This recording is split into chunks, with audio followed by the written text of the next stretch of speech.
ఏలూరు జిల్లా చింతలపూడి గ్రామాలకు అభివృద్ధి పనులు అందించాలనే ఉద్దేశంతో రాష్ట్ర ప్రభుత్వం మహాత్మా గాంధీ జాతీయ గ్రామీణ ఉపాధి హామీ పథకం హామీ ద్వారా పనులను చేపట్టినట్లు తెలిపారు.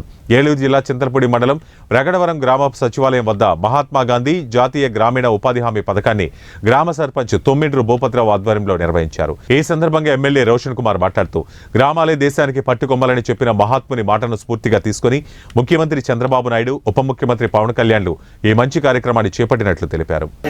సో అది మనకి గ్రామ సభలో చాలా అంశాలు ఉన్నాయి. ఫస్ట్ అంశాల్లో మనం ఇంకా అక్కడికి ఆగి ఉన్నాము.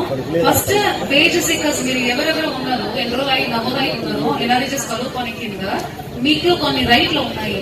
మిమ్మల్ని మోసం చేయడానికి ఎవరు ట్రై చేస్తున్నారో అమ్మానికి లేదు, ఇది తప్పు, కలెక్టర్ వాళ్ళ పేరు లాగా చెప్పాలని మీరు ధైర్యంగా చెప్పడానికి మీకు కొన్ని పాయింట్లు తెలియాలి.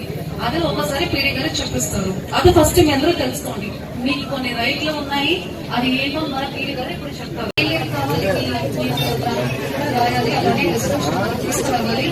రోడ్స్ కానీ ఇండివిజువల్ కానీ 100% గ్యాస్ కనెక్షన్, హౌస్ టాయిలెట్స్ 100%. మీకు ఒక మోడల్ కావాలి.